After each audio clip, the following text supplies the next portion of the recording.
Mr. Mayor. How are you, my friend? Good afternoon, everyone. Welcome to the Clinton Presidential Center. My name is Stephanie Street, and I serve as the Executive Director of the Clinton Foundation. We are so thrilled to see such a wonderful crowd here today as we continue President Clinton's long-standing commitment to honoring Black History Month. The Clinton Presidential Center has hosted a number of programs this month, and I'm thrilled that, again, so many of you have joined us for our final program in this series. Today, we will hear from 4 Arkansas mayors from across our state. And I also would like to acknowledge the many elected officials that are here, former elected officials. Secretary Rodney Slater has joined us, so thank you to all of you for taking time out of your busy day to join us for this important conversation. Term, most elected in 2018, and some were the first popularly elected African Americans elected in their cities. I am very excited, as I know you are as well, to see how they use their new leadership positions to move our cities and our state forward. Today, our discussion will be moderated by a very distinguished public servant, the former mayor of Little Rock, Lottie Shackelford. In 1987, Lottie was elected by the board of directors to serve as the capital city's mayor, becoming the first woman and the first African American to hold that position.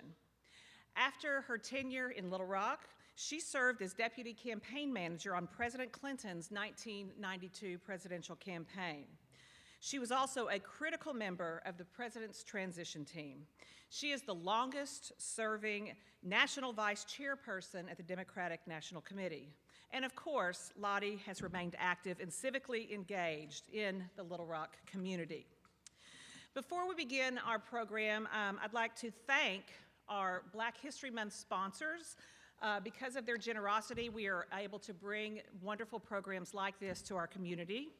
First Arkansas Bank and Trust, Mays Bird and Associates, Ollie Neal Advocates, and Wilbur Pierce Sr. Please join me in thanking all of our Black History Month sponsors.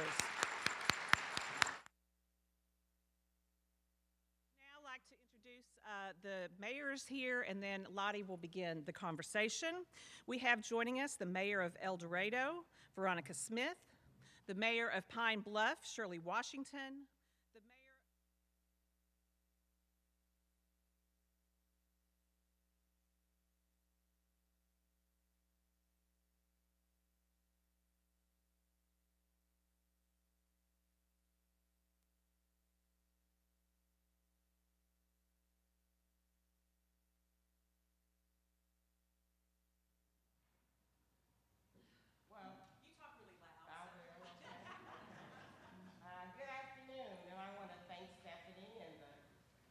Center for doing not just this year, but really having phenomenal programs during Black History Month. And I know, as an African American, there have been ambivalent feelings a lot of times when we start to talk about Black History Month and the relevance of Black History Month, or the naysayers, why are we having Black History Month?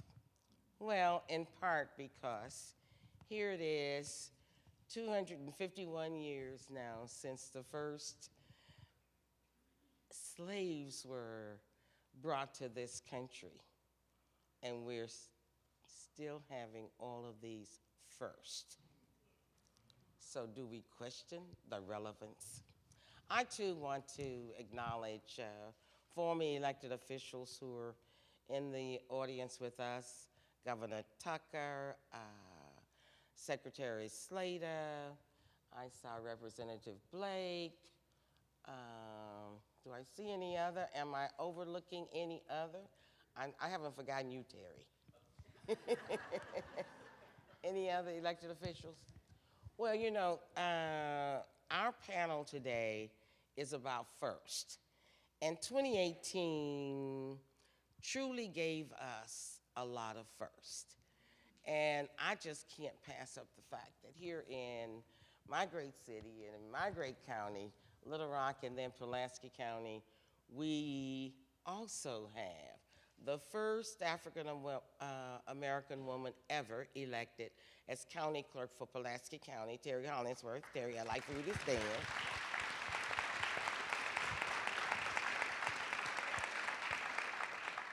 And we also have the first sheriff, African American sheriff for Pulaski County. So, you know, others across the country were talking about the strides that were being made in 2018, so many women being elected and all. And so Little Rock, Pulaski County, Arkansas is on the map. And our panel today is to talk some with First, and in Mayor Washington's instance, she is not the first, but she's not the first African American, but she's the first woman for the city of Pine Bluff. And a lot has been talked about in the sense of this banner year, 2018, and so many firsts. In the sense that Mayor Washington, you're the senior of this group because you were elected in 2016. So I'd like to ask you first, give us what was the impetus, what motivated you to want to run for mayor of Pine Bluff? I guess I could say the driving force behind my running was the lack of unity that I saw in my city. There was a lot of discord that took place every month, twice a month pretty much in our council meetings. And I thought that that was a divide that needed to be bridged. And I felt that I had the ability to do that. I had worked previously as an educator for 38 years, 22 years in a classroom and 16 years as a teacher. I had also taken some leadership courses along the way, not even thinking that I would ever run for office, but I had taken some courses on even how to run a campaign. And the reason I had done that was I had intentions of helping others reach their career dreams, and never thinking that I would ever desire to run for a political office myself. So then when I saw a need in my city to bridge that gap, I just stepped forth and said, I have to do this. And there was that drive within me that said, I have to bring our city together. So I ran on the mantra as we have to become one Pine Bluff stronger together. And I still stand on that today. I feel like we have some things that matter, and some of those things that I felt that mattered most were our young people, our educational system, and then we had to work very diligently to advance opportunities and amenities to improve the quality of life for all the citizens of Pine Bluff, Arkansas. Great, thank you.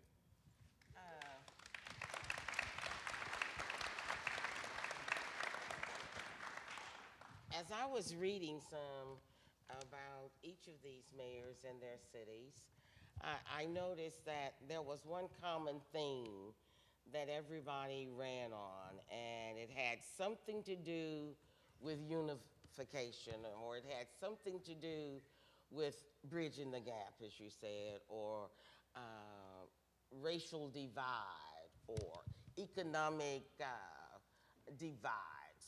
And each of you had that as a theme throughout your campaigns.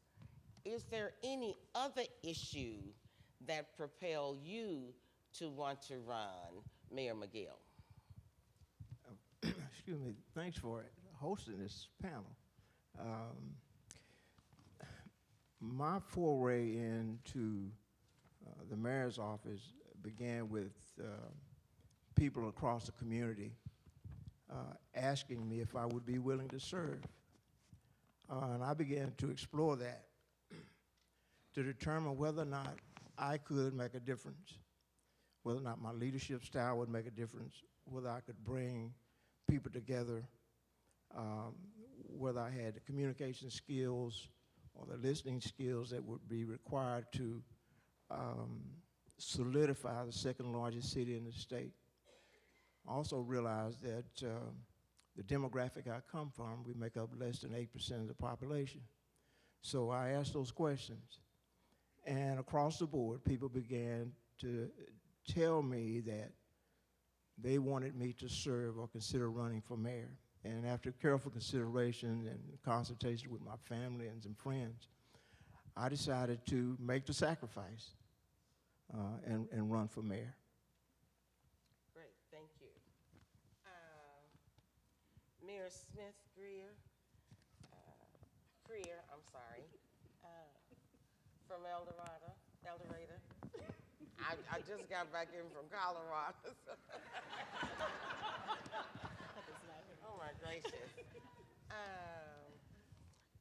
In looking at some of the things you were interested in and the things that propelled you to run, what would you say was the greatest shock for you once you entered City Hall as mayor of El Dorado?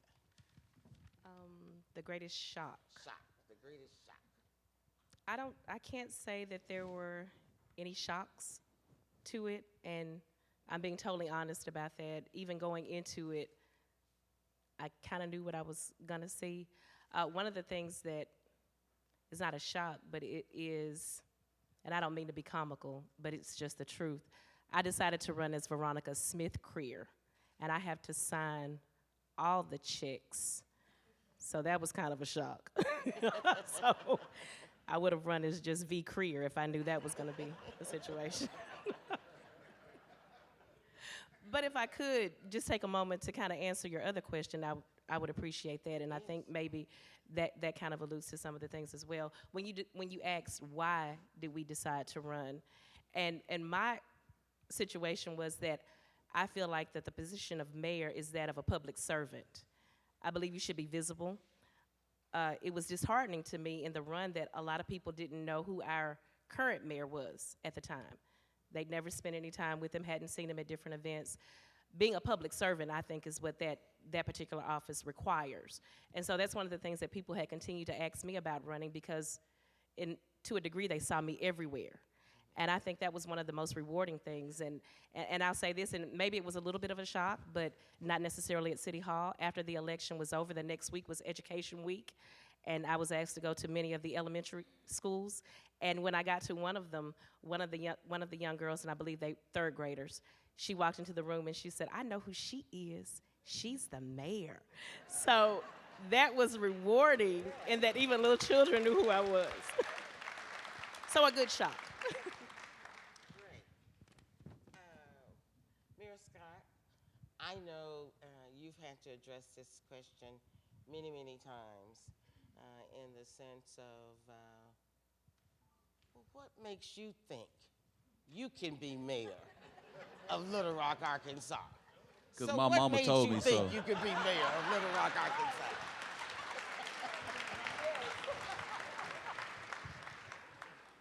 No, I say that in jest, but I think back growing up here and having a very diverse experience and going off to college and then coming back and sharing that I wanted to serve first and truly be a community servant within the city.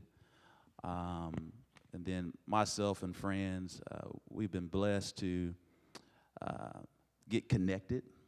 And that's a thing in Little Rock, where the right, wrong, or indifferent. And so as I got connected and being a part of the public service, I quickly realized after a number of years that I was being invited to the table and asked for my opinion and perspective. And then when I quickly realized that my opinion and perspective was just to check a box. And so after 3 to 4 pretty huge occasions and realizing that I wasn't being listened to, that began frustration. And so for me was, why not? And out of that frustration, we began to run this race. And so we live in a world that we're blessed that we can do anything we want to do with a little hard work and the grace of God and mercy. And that's the reason why I said I could. But it wasn't an I. It was truly a team and a village. Many of my members of that village are here today. my campaign manager, State Representative Charles Blake, Stephanie Jackson, who's was the voice of the campaign in transition, my right hand, and Kendra Pruitt, one of my senior advisors, one of my best friends, Antoine Phillips. Have my church members who are here today who surprised me. Have my aunt and uncle who I'm just very surprised to see them here today. And so I think when you have that type of village and that type of community input, you do believe anything is possible and say, why not?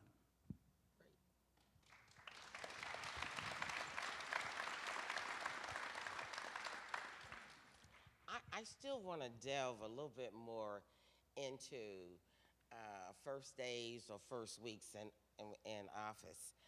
Mayor Smith Creer didn't want to go there, but I know there was something there. But Mayor Washington, on that first week you were in office, what did you say? I mean, what was it that just said, wait a minute, did I do the right thing? The shocker for me, I guess, more than anything, was to go into the mayor's office, and it was empty. Every file cabinet was empty. Every drawer was empty. I mean, there was not a piece of paper in the entire office. And I walked around in a circle. I said, okay, what am I to do? How do I get started? So that was the shocker for me. And I began to, for a moment, feel somewhat sorry for myself. What have I inherited here? What have I stepped into? And then I started thinking, well, since there's nothing here, this may be a grand opportunity. Let me create.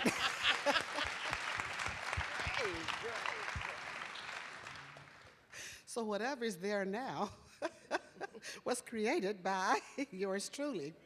So it wasn't so bad after all. So I don't know, when I walk out, I just may do the next mayor the same favor.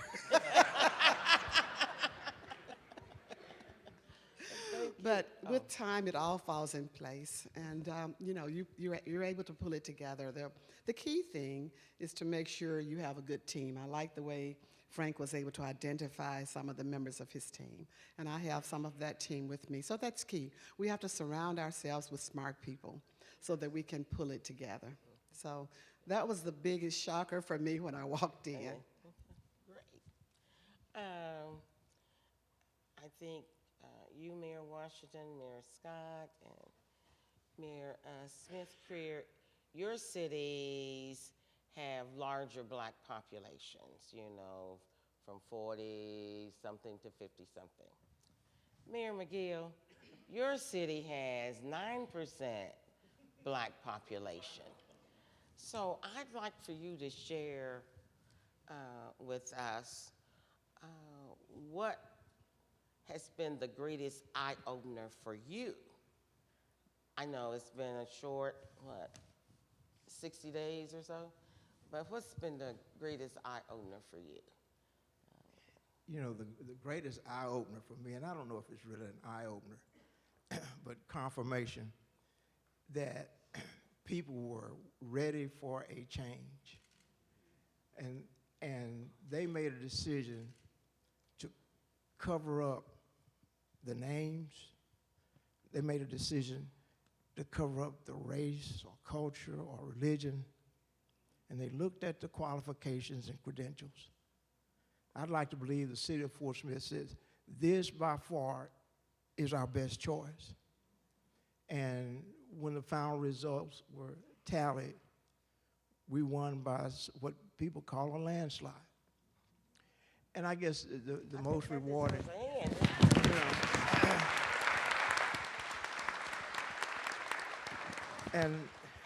and at the election night watch party, as the returns began to come in, and I found myself in a surreal place looking at close to 300 or 400 people. It was the most beautiful mosaic I'd ever laid my eyes on. There were white people, there were the Latino community, there was the Asian community, the African American community, a small segment of our African community. They were all there, and I could see the expressions on their faces, which told me that they were excited about the future of Fort Smith. And it was a very humbling experience that they selected me to be the face and the voice of our city. And on my first day in office, they gave me the keys to the office, Governor. And I began to, Fort Smith has been, we just finished celebrating 200th year in existence. And on the year of celebrating 200 years, Judge Neal, they gave this little African-American kid the keys to the city.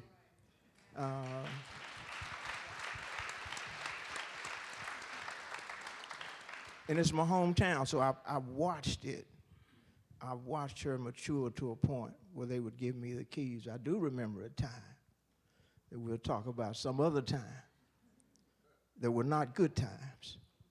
But on that day, in this year, they gave me the key to the cities and said, be our voice. You create a vision for us, and we'll follow it. And it's been, even though it's been a few weeks, it's been a wonderful experience. Great, thank you. I misspoke a little bit earlier. I don't know where my math was. I'm glad my math teachers are not in this room. When I said 250 years ago, the first slaves were brought to the country, I meant 400 years. But what I also wanted to share was 250 years ago, the first African American was able to cast a vote after the passage of the 15th Amendment. So those kind of things make you shudder, because as African Americans, as black people, we still are the only race of people who had a whole world demeaning you, denigrating you, thinking you were less than. Yet, there was always someone in our community who had the faith, who had the belief that there were things better and they still could achieve. And I say that because even here in 2019, you still had to have that faith and that belief that you too could achieve. So that within itself deserves a round of applause. And it leads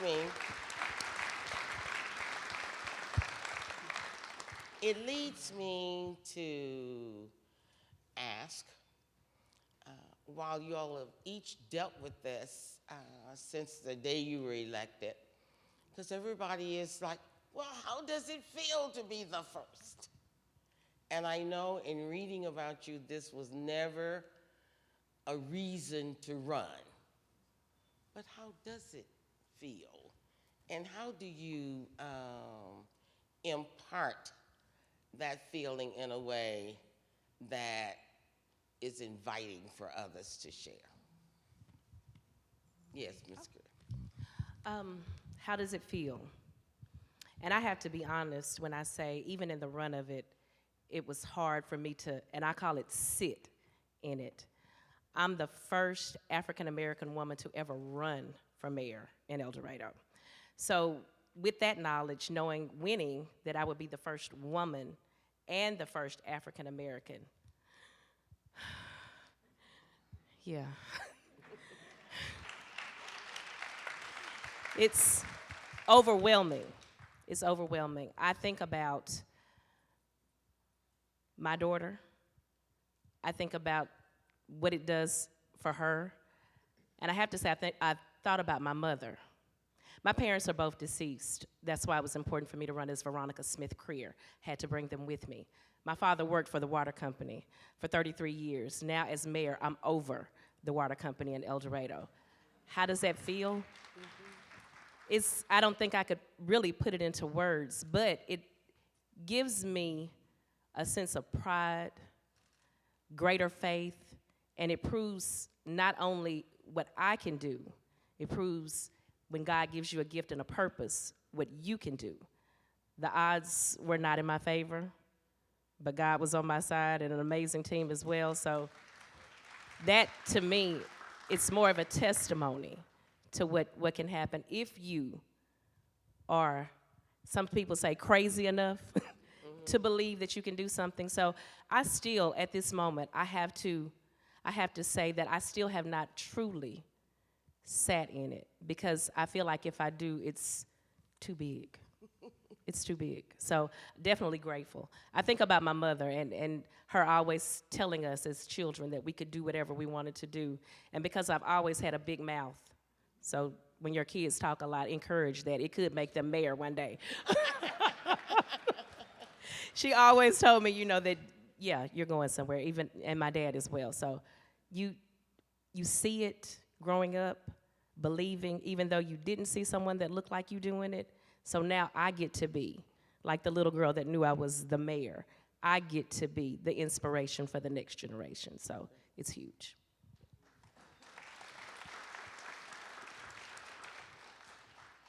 What I have come to realize that Fort Smith is much larger than its geographical footprint. During the course of a day, Fort Smith will swell to 250, 260,000 people as people traverse that city, going to work, going to eat, for recreation. We are the lifeblood of the Arkansas River Valley on the western end of the state. So all of a sudden, I become the face of Poto, Oklahoma. I become the face of Mulberry, Arkansas, and Greenwood, Arkansas, as people come to Fort Smith and visit about the things that we're going to be doing that will make life better for their cities and their citizens as we create new jobs and we create new opportunities, as we begin to continue to grow our med school population and grow the residential developments and develop our riverfront. It has a significant impact on close to 300,000 people. So I embrace that idea that they look toward Fort Smith and me to make sure that the things that they need are happening in and around Fort Smith, and that our river valley becomes an attractive beacon for industry, families, and those that are coming to seek a great education. So it's a little bit bigger when you begin to think in terms of what Fort Smith really means to the Arkansas River Valley. Thank you. Mayor Scott, I'd like for you to add an additional twist to yours, partly because you're the mayor of the capital city of this state, and Arkansas, unlike so many other states, we have a big city, and then it's a major drop in population size. I think our second largest city is Fort Smith, with, you know, less than half the size of Little Rock. So being the first popularly elected mayor of the city of Little Rock, what kinds of things go through your mind each and every day when you feel you're reacting to that first? Me being a child of history and a history buff, many times it's hard to even consider being the first, mainly because understanding that former Mayor Bussey, you, former Mayor Shackelford, from a generational standpoint, was always known as the mayor. And so I think through understanding the history, there's no Frank Scott Jr.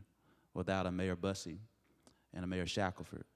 But also, when you think through the Dr. Townsends, who were great symbols of African-American leadership in our city, or the Director Pughs. And so I count it an honor to be a seed of the leadership that came before me to even make this a reality. And then also understanding the relevance of Little Rock. And I think many times we don't share that, understand that, or even hone into it. Our history, something that I think should always be acknowledged, but chart us towards a new future. Because we truly are a microcosm of the United States. We're both rural and urban at the same time.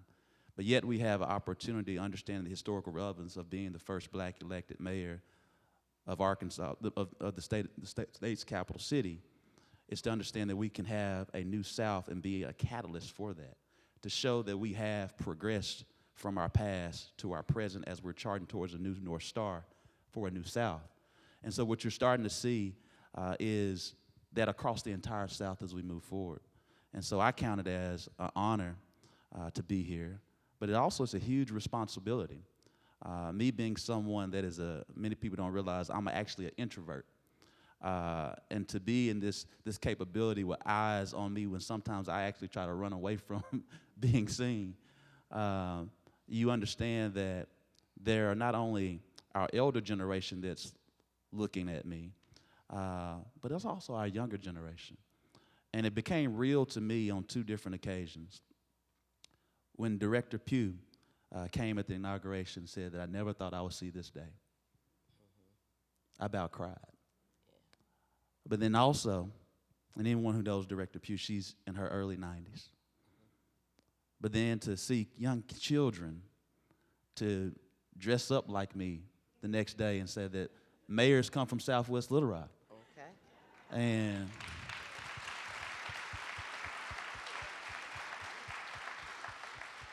And so when you understand that relevance and you understand that history, I am proud of our city and proud of our future. Thank you. Mayor Washington, I'm going to give you a little bit of a challenge as well. Being a black woman, knowing that as it relates to the city of Pine Bluff, you're the second African American to have been elected mayor there. But I'm going to add a little caveat. Being a black woman, I tend to ponder sometimes over ladders and charts, because in this great society of ours,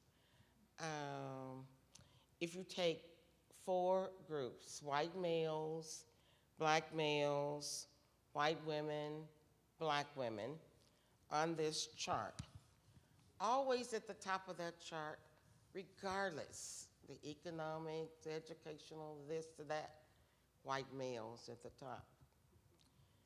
Second and third flips from time to time. Sometimes it was the black male second, sometimes it's the white woman second. Always at the bottom of that chart was black women. So the 2 constants were white men at the top, black women at the bottom of that chart. Yet and still, as a black woman myself, I know that has not deterred us from still striving. So I want you, then you talked about when you first went in and all, but I want to share what kind of pressure do you feel sometimes as a black woman mayor in the city?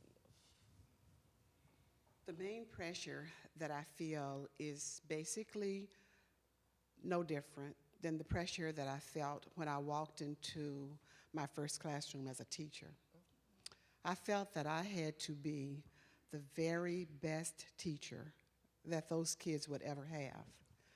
I also felt that I had to be the very best role model for them, because I didn't know which student was looking at me every day aspiring to become a teacher.